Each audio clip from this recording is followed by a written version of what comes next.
Ayan, magandang araw sa inyong lahat, sa ating mga viewers at sa ating mga tagapakinig. At ngayong araw ay magbabasa tayo ng mga story ng ating senders. And ayun, humihingi sila ng advice o kung anong mga suggestion na pwede nyo maibigay sa kanila. So ayun, umpisahan na natin kung ano ang kanilang story at syempre, comment kayo sa baba kung ano yung mga masasuggest nyo about sa kanilang story o about sa story na babasahin natin ngayong araw. Okay, let's go! Okay, nag-propose siya ng kasal sa akin kahapon. Kinabukasan, may inamin siya. Hi po, 32 female. We got engaged ng fiancé ko 3 weeks ago lang. We are in a 5 years relationship. Yung pag-propose niya sa akin, mukha talaga siyang plan. In-invite niya, whole family ko, umuwi pa ng Pinas, 2 kapatid niya para special day na yun. Ang ganda ng place na nag-propose siya. Everyone was happy that day. Sobrang saya lang ng lahat. Pero mabilis napalitan ng lungkot kinabukasan. Mini-message ko siya ng 9 a.m. kasi usually gising na yan ng 7 a.m. pero wala pa rin siyang good morning text. The next chinat, tinawagan ko na, walang sagot.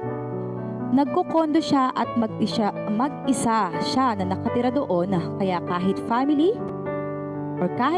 niya walang alam kung nasaan siya.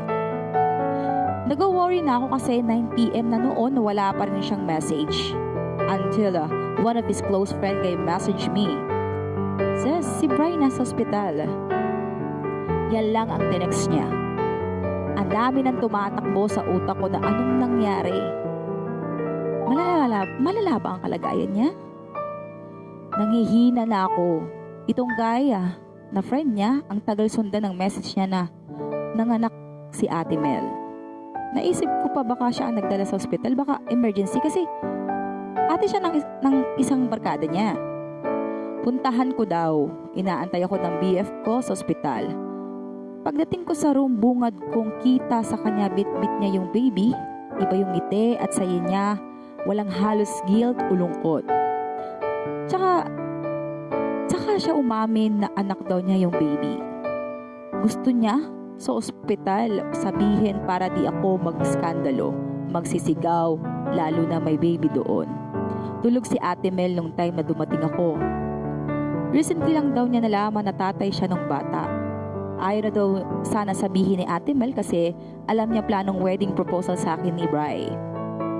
At wala siyang planong manggulo pero itong si Bri ang nangulit kung sa kanya yung baby kasi alam niya may nangyari sa kanila noon at sakto yung bilang ng araw at walang boyfriend si ate. Plano pa rin niya akong pakasalan. Ginagampanan lang niya yung responsibilidad niya sa resultang nagawa nila noon. Iniwan ko yung singsing sa dibdib ng baby and I call it quit. Expected daw niya magiging reaction ko pero willing to wait daw siya. Kasi kung mahal daw niya si ate, edi sana hindi na daw niya tinuloy mag-propose sa akin at pinauwi ang family niya galing abroad. Kung kayo ba, magpapakasal pa rin ba kayo kung nalaman nyo may anak na ang fiancé nyo? Nag-propose pa rin siya kahit na may malaki siyang kasalanan. Mahal ba niya ako kaya nag-propose siya?